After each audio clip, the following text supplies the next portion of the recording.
don't know, like, some of them just,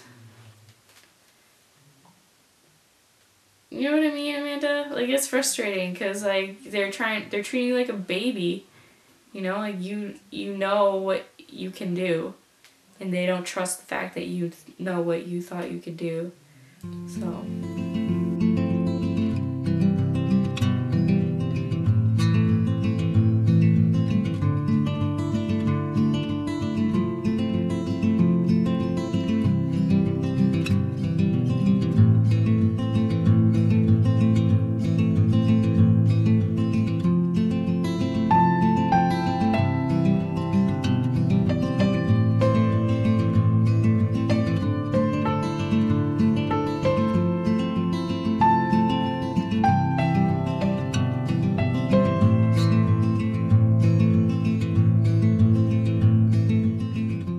I'm Amanda Hayford, and what makes me diverse is that I have experienced a traumatic brain injury a few years ago.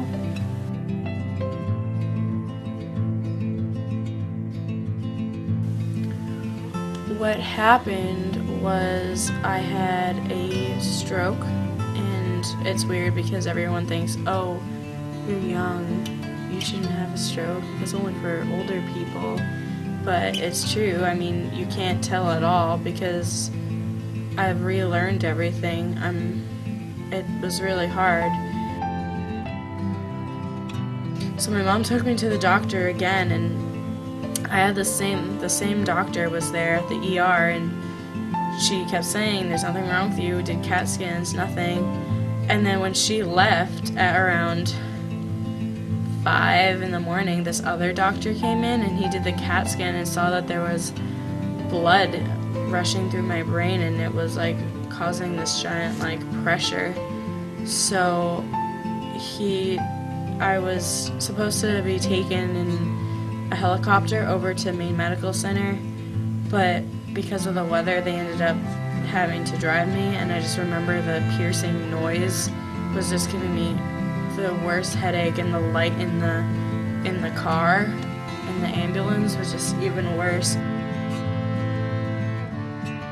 I woke up and I was in the ICU at Maine Med, and I really didn't know what happened until like my doctor came in, and he's like, she did fine, it was amazing, she could have died, like we really saved her, like if she didn't come here earlier she wouldn't have made it.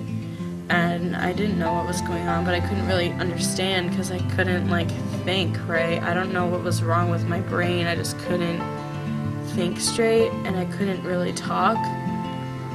And my mom came up to me and she's like, you just had a stroke and you had brain surgery.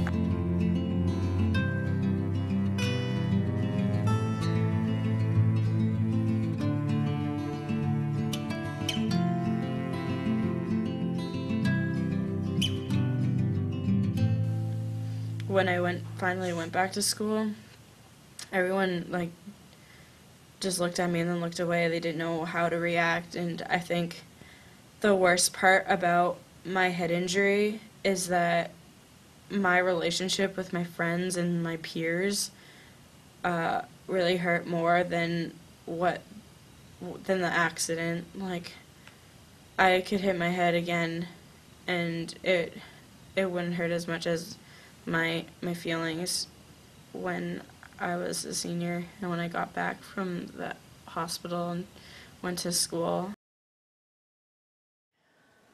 One of your teachers, most of your teachers were exceptional, and they didn't doubt that you could do it. We had to go to IEP meetings with all your teachers to develop a plan as to what you wanted and what would be good for you based on your learning disabilities at that time. Most of your teachers, I know your guidance counselor was rooting for you that you could do whatever you wanted to, but what was standing in your way is this final surgery. what was happening to you and how we almost lost you was far more important. And later, and I don't know if it was the same meeting, but he said that he didn't think there would be any way that you would be ready for college because you couldn't even deal with the day-to-day activities of school. How are you going to deal with college? And I don't know if he used the words, well, just look at the way, you know, she's become. And you were sitting right there. And I remember you piping up, I'm right here, more often than not. You know, we're all talking about you and how the teachers just talked about you like you weren't there, like you were some shell of Amanda, not realizing how much you went through, how much you were going through, how much you wanted for yourself. And you so much wanted to be back the way you were. You wanted your friends to understand. You wanted things to get back to how you remembered. I think you were just one of your teachers, your English teacher. She summed you up at the end of the year by saying what grace you had just from seeing you.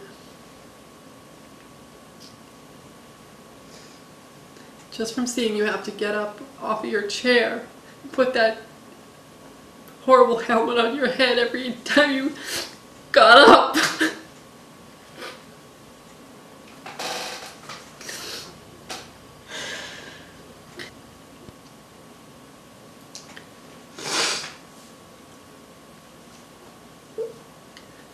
I couldn't even imagine.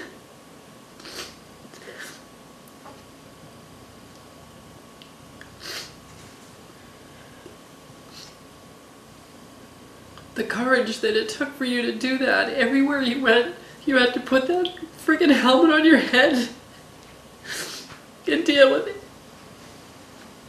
With everybody's reaction to it.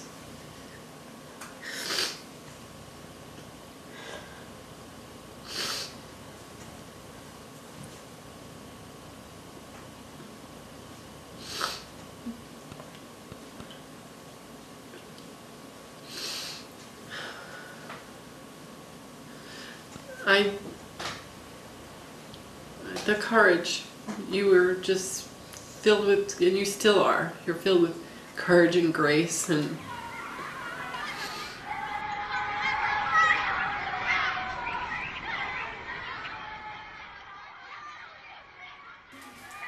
Well, at school, at first people like would look a lot, and I guess I got used to it after a while, and then I just remember like some people were really stupid and rude, so I would yell at them.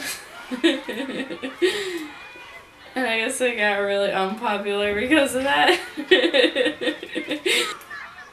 And like every day we would go to the nurse together, which was fun.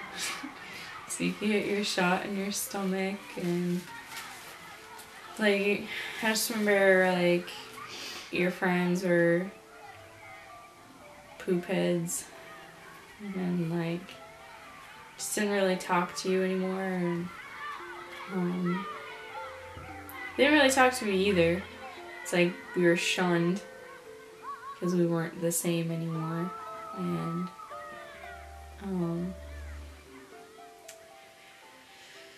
I mean they were there for a little bit, and then I guess they felt like they didn't really want to anymore because it was too difficult for them, and yeah.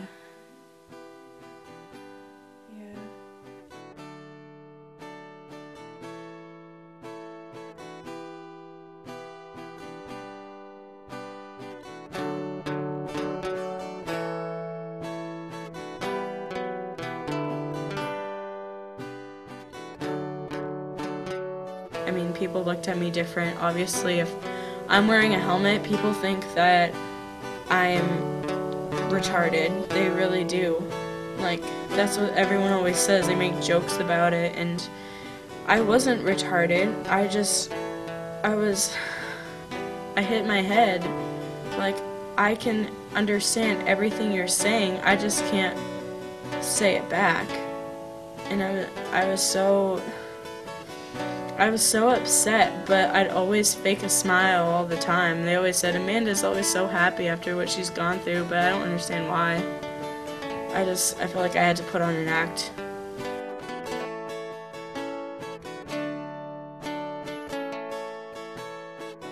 I feel like high school was hell, and I'm glad I'm not there anymore, and I'm glad I'm in college now, because people listen to this story and they don't assume things, they don't like judge me in that way anymore. Oh, Amanda had a head injury, that means she's retarded. Like, I'm not wearing the helmet anymore, so they can't automatically assume that. And it's nice how now no one knows. Like, no one will know what happened to me unless I tell them. And I'm really happy about that. And I've learned to be more responsible, and I've definitely learned about who my friends are and how to be friends with someone. I've learned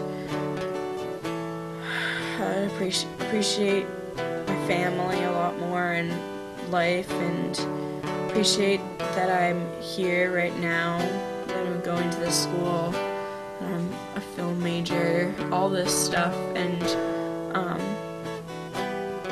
I'm really happy that I'm alive.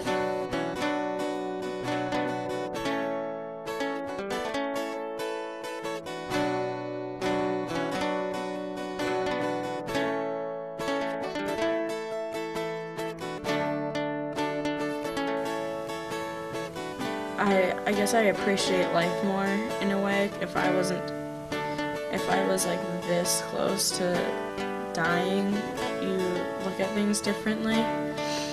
So when I was finishing my high school, I was a completely different person. I didn't really have any friends besides my sister, which was great because she's my twin sister, and she was there for me when I didn't have anyone to talk to at school, and she'd take me to my doctor's appointments and stuff, and she was appreciated for it at school because we both got principal's awards when we graduated for like so much that we've been through. And you think your best friend would like help you out, but who I thought was my best friend wasn't. But I never realized that my sister was my best friend, and